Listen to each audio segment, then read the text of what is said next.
Salom do'stlar, bugun sizlar bilan Word dasturiga rasm o'rnatishni o'rganamiz. Qani ketdik.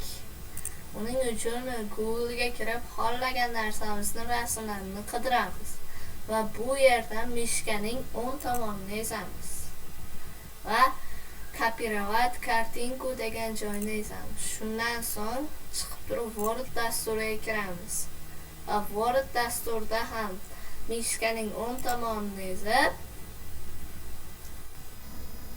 mana shu yerda вставить paste knopkasini ezamiz. Va shundan so'ng mana rasmimiz joylashdi. Mana.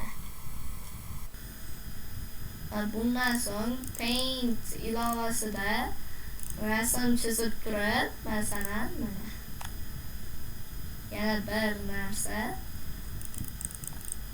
Mana Paint ilovasi bunda rasm chizsa bo'ladi. Masalan, bunda rasm chizib turib, rasm chizib turib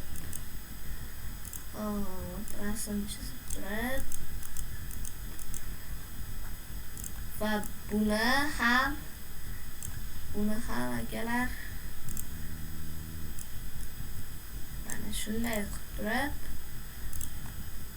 Word dasturiga ham o'rnatsa bo'ladi. Mana bu rasm ham o'rnatildi. Sizlarga video ma'qul bo'lgan bo'lsa va foydali bo'lgan bo'lsa, xayr do'stlar, qanday savollaringiz